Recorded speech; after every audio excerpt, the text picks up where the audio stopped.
Welcome to Math with Michelle, where math finally makes sense. Whether you're tackling high school math or diving into college algebra, I'm here to break it down step by step with real examples and zero stress. From algebra to functions, graphs to equations, I've got it covered.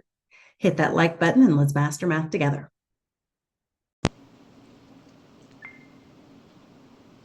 In this video, we're going to look at linear systems in two variables. This means that we are going to have lines with just an x and a y. There will be another video for when you have more than two variables. Should you have an equation, your solution options are either going to be an ordered pair, no solution, or many solutions. The reason for this is when we have two lines, because a system needs at least two lines, lines can either intersect, which would give us an ordered pair. They would be parallel, which would tell us that there's no solution, or they could coincide, which means the lines are going to be on top of each other, and therefore they're meeting at many, many points. We can't say all solutions in that system because an ordered pair not on the line is not going to be true. We can say many solutions, and as you move into upper level math, you will have to define that as many solutions along the line y equals, and you'll be more clear in exactly what you mean for your many solutions. For the Algebra 2 level, it is sufficient to say many solutions. When it comes to inequalities, again, that's the greater than, less than, they look like turn signals. You're going to need a graphical answer showing the solution region because it is necessary to see where the boundary lines are for your inequality. So let's go ahead and let's get started. I'm sure you have done some of these. Let's go back very basic. If y equals 5 and y equals x plus 2, where would they meet? So in this case, we see that y is isolated. And when y is isolated, or a single variable is isolated, I like to use the substitution method.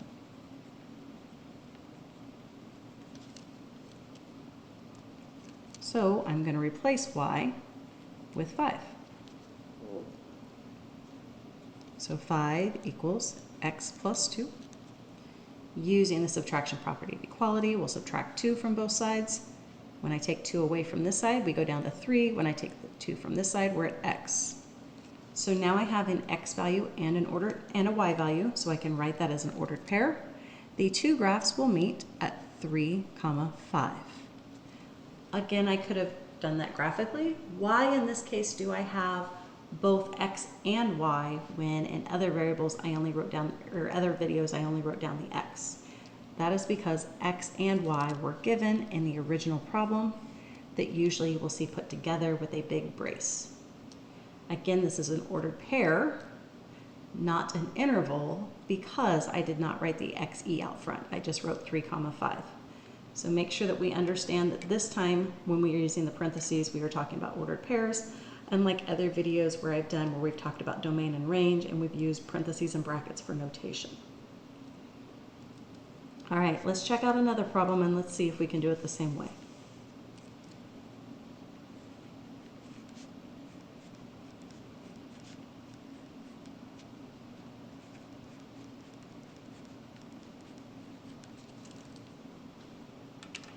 Again, y is isolated, which means I can take what y equals and substitute it in. Just the same way I did before, just instead of a single constant, now I'm putting in a quantity.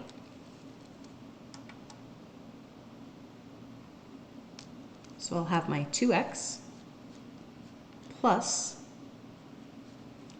and instead of y, I'm going to replace it with x minus 11.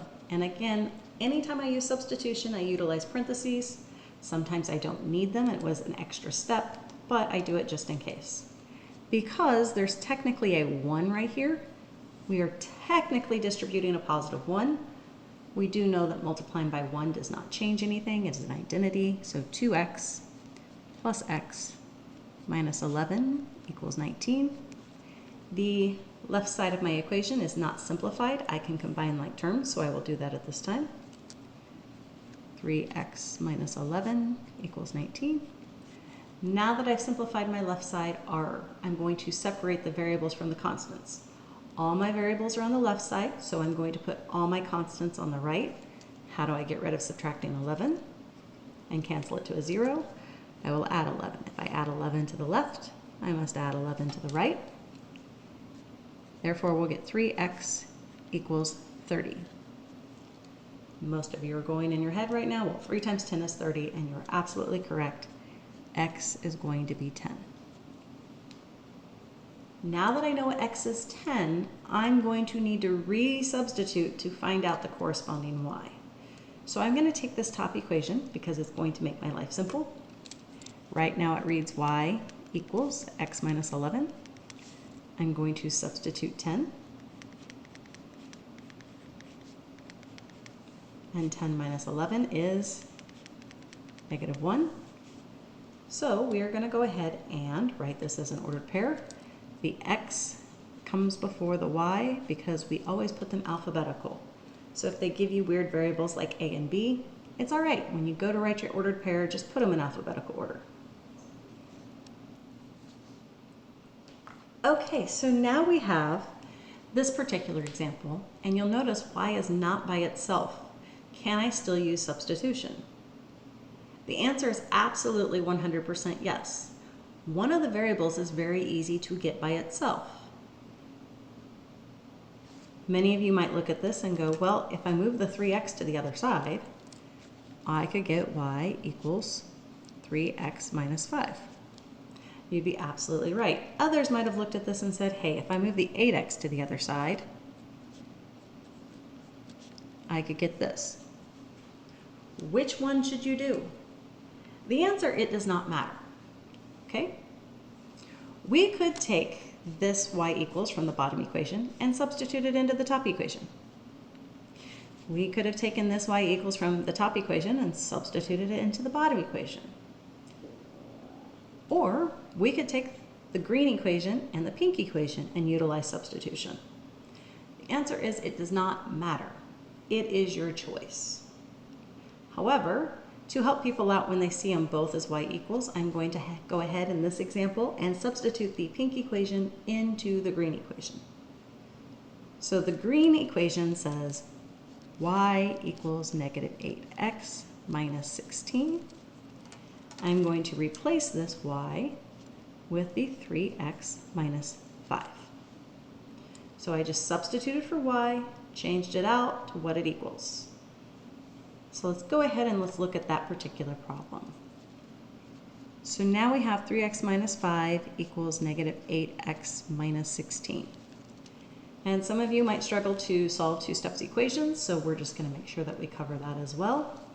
If you'll notice here on the left side, 3x minus 5, we've combined all of our like terms. There's no distribution. We can't do anything. If we look at the right side, same answer. So this is when I like to move all my variables to the left side and all my constants to the right. Again, a variable has an x or a y or some kind of letter. A constant is a number without a variable or a letter. So I'm going to start by adding 5 to both sides. And at the same time, I'm going to also add 8x to both sides.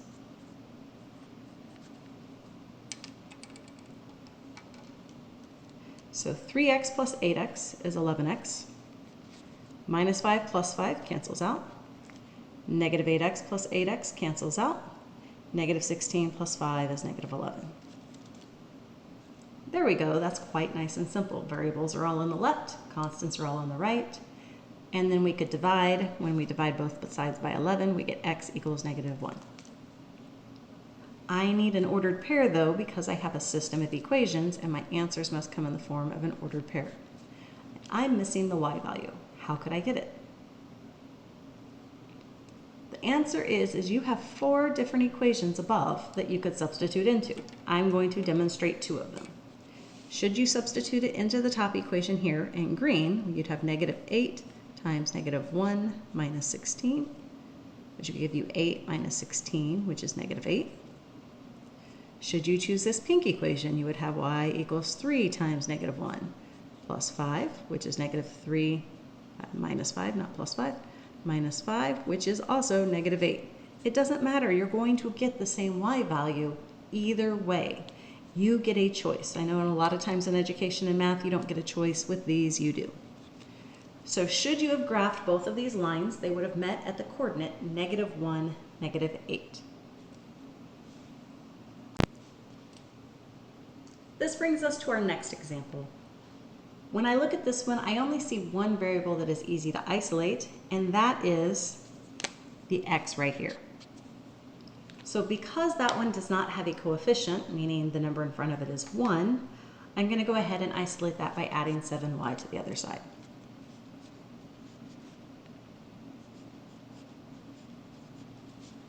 With that, because that was the top equation, I am going to substitute it for the x in the bottom equation. So that's going to look like 3, my substitution,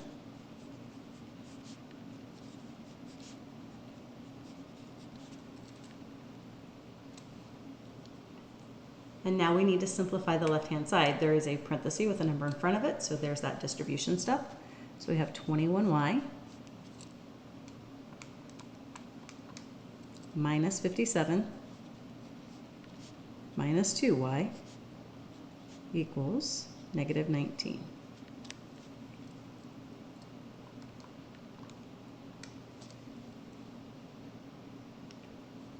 Since the left side has a 21y on it and a minus 2y on it, we have not combined like terms yet, and the left side is not simplified, so at this point, that's what I'm going to do, is I'm going to combine those like terms.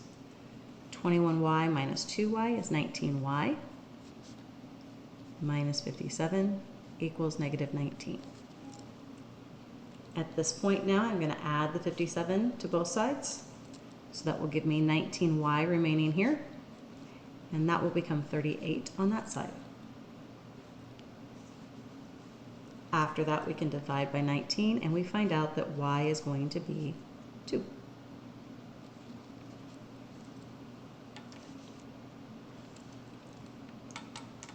Perfect. Our ordered pair, the y value is 2. I still need to find the x value.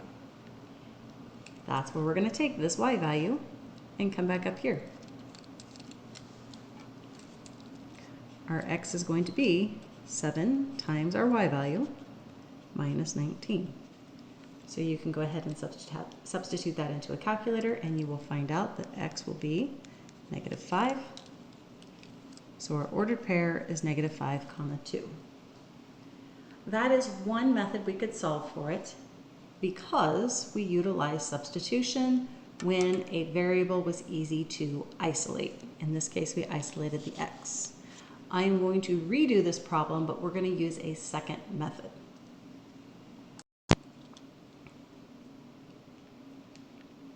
We could have looked at this problem instead of saying, hey, I can get x by itself. We could have said, hey, the x's are lined up, the y's are lined up, and the answers are lined up. Great. This helps us. It's in a standard format. We can actually do something called elimination. Okay, we can eliminate a target. In this case, we're going to target x. And we want to eliminate it. I am going to change these equations to where the coefficients for x are additive inverses.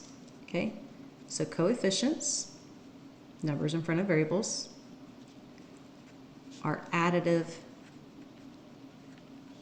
inverses.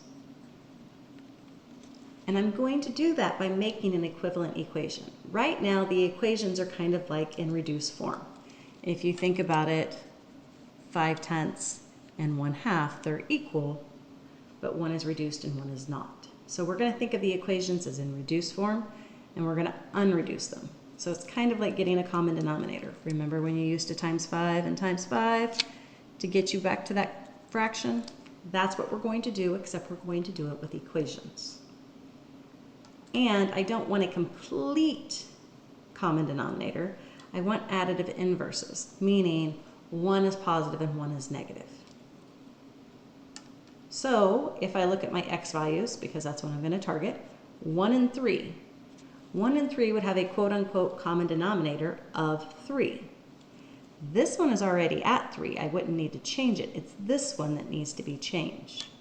So in order to get it to 3, I would need to multiply it times 3. But then they would both be positive.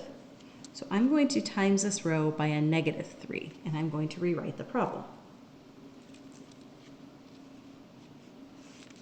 Keeping that bottom line of 3x minus 2y equals negative 19, but I'm going to multiply the top line by negative 3. So we'll have a negative 3x, a positive 21y, and a positive 57. Once you've done that, you can now combine the equations and it will eliminate your target.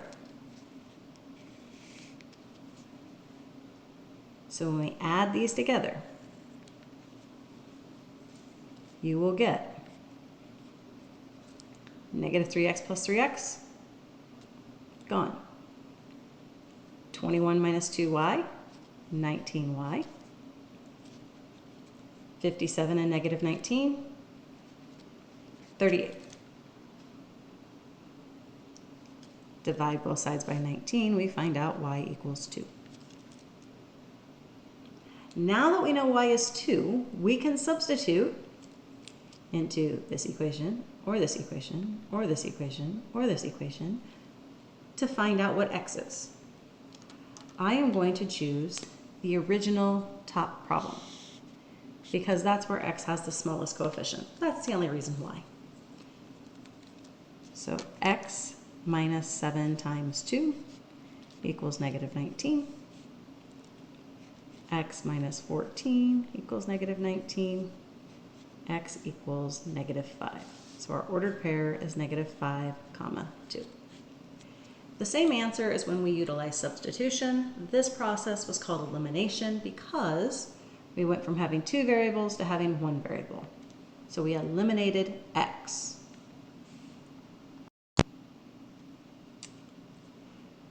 Here we see 2 equations in standard form. Maybe or maybe not you want to get a variable by itself. The second equation, it wouldn't be too bad to get x by itself. Anything else would cause us to get fractions. So in this case, because it's in standard form and because none of the coefficients are 1, my preferred method is to go ahead and do elimination. In this case, we are going to go ahead and I want to target x.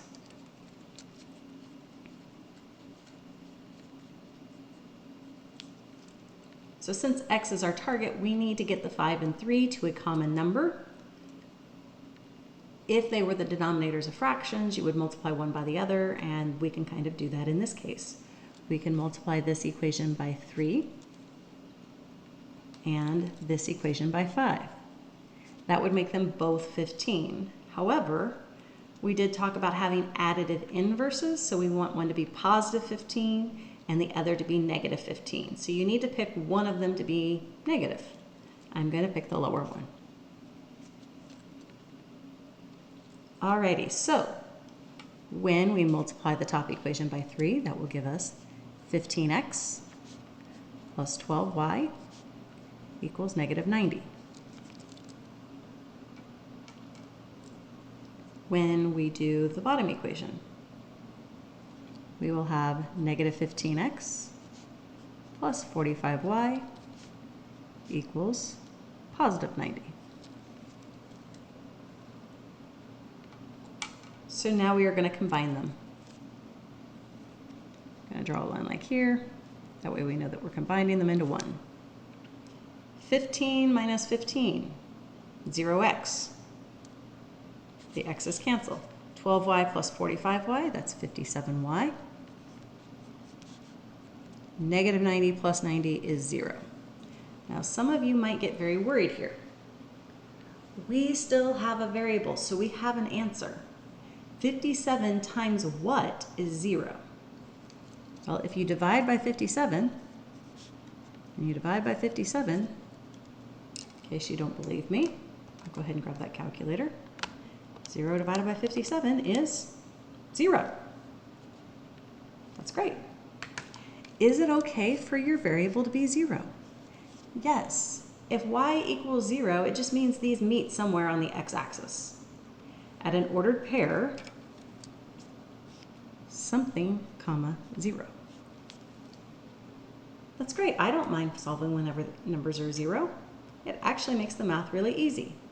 So are we going to substitute into the pink equation, the blue equation, the top green equation, or the bottom green equation? I don't care. You choose. If you need to, stop the video and decide and see if you can do it before me.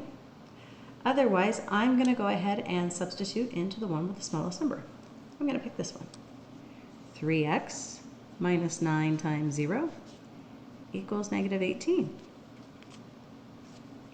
So 3x minus 0. So 3x is going to be negative 18. So x is going to be negative 6. They meet at the ordered pair negative 6, comma 0. 100% okay to have a variable be 0.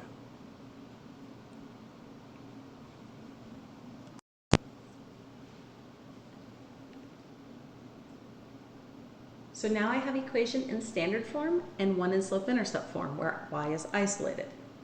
Again, you heard that word isolated. Because of that isolation, I'm going to use substitution, and I'm going to substitute this value in, this quantity in, for the y value. 15x plus 5 times 5 minus 3x equals 25. Distribute.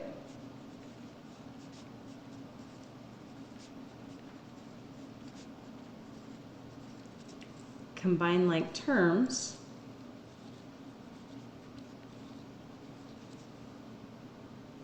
Wait a second.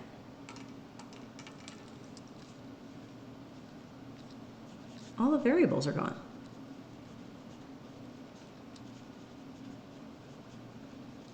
What happened? I mean, it says 25 equals 25, which, I mean, that's a true statement. But why is that happening? Let's isolate y in that top equation.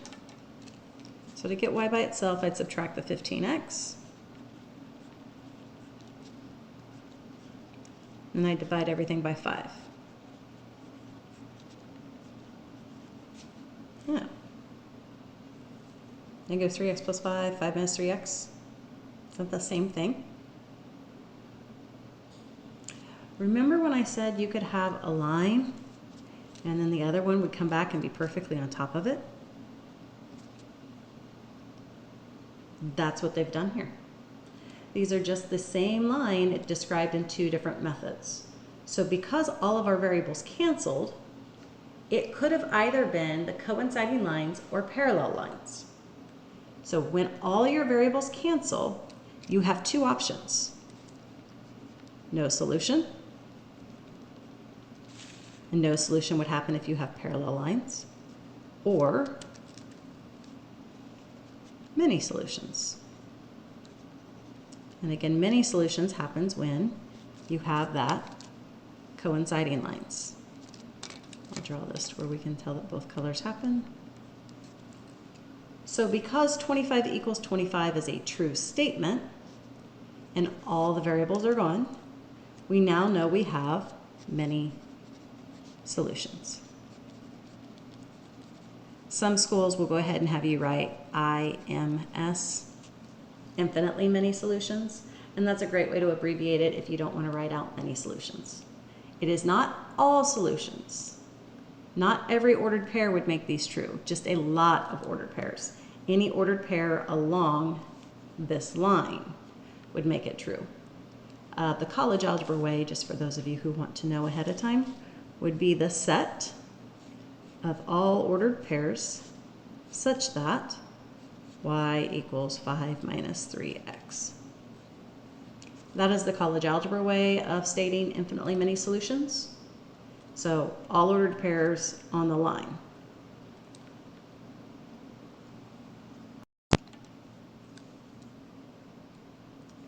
In our next example, we are again in standard form. So I'm going to go ahead and utilize the elimination method. In this case, I'm going to target the y's.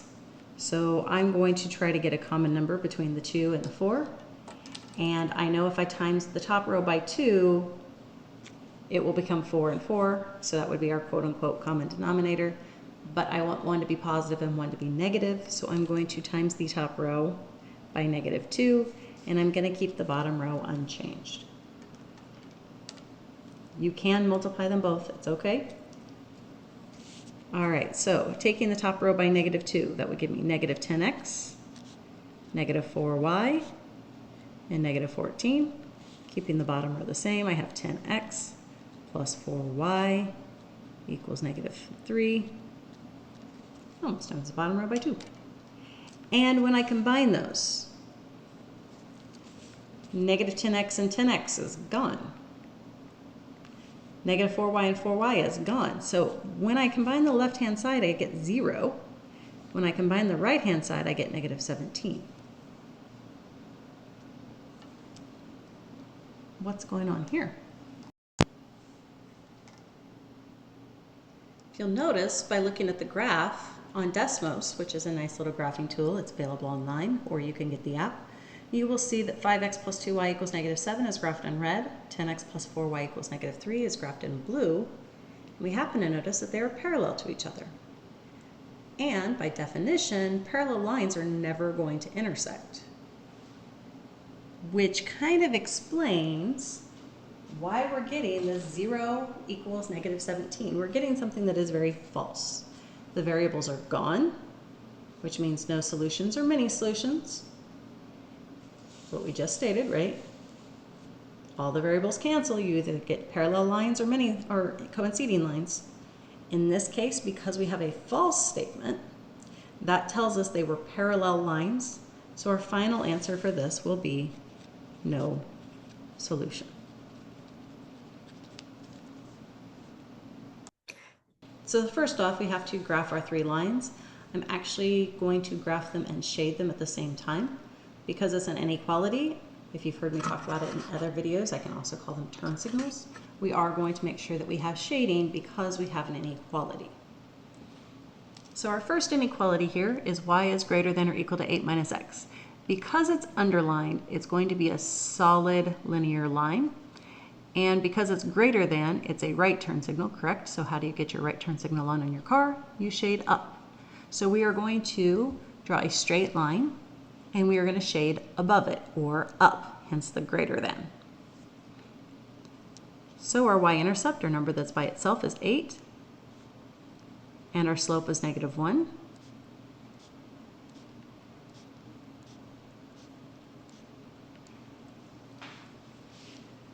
We're going to draw this line.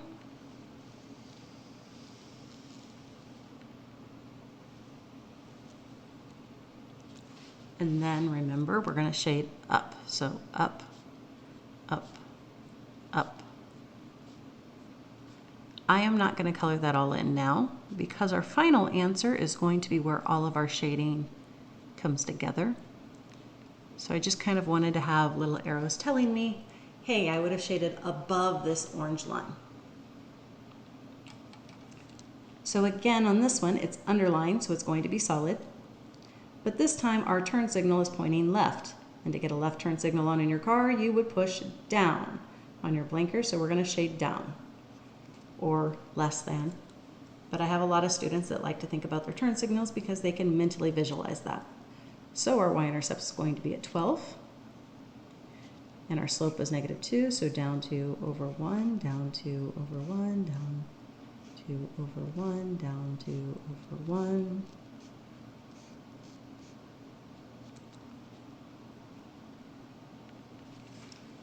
So this line happens to be still a negative slope, but we have a steeper slope, so they do intersect.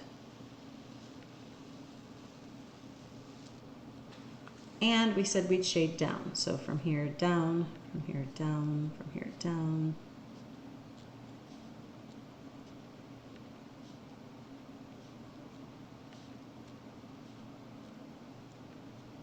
You can already see one section that would be agreeing with the shading of the orange and the blue because the arrows are all pointing towards the middle. And that would be this section right here. So they're in agreement right now, here. So already we can omit everything down here, over here, or up here. These three sections are gone because the shading does not agree. The only place where the shading agrees right now is in this little sliver. We still have one more equation to put in. This time it's not underlined, so it'll be dashed. And I'm not going to put the shading in on this one because it's an X. If it had been a Y, I would have thought above, below, but because it's an X, I can't, because anytime you have an X equals, it is only going to touch the X axis, and it's going to touch the X axis at 1. In fact, it's an undefined slope. That's the other reason why I can't do turn signals like on a car. So now that I know it's vertical, I don't have an up-down that I can shade. I only have a left-right. That's when we can trust the turn signal is going to the right, so we're going to shade to the right, since we didn't have an up-down. It's the only reason why I'm not doing up-down.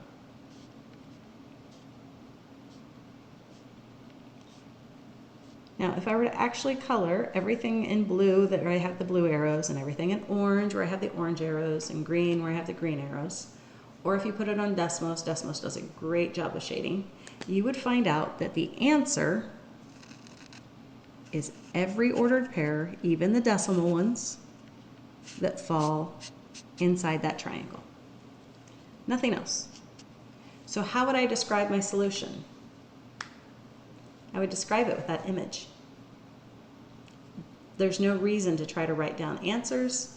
We have an image and we have a solution area. So when we talk about graphing systems of equations and inequalities, this specifically should be an inequality, then that means that we are looking for an answer in graphical form.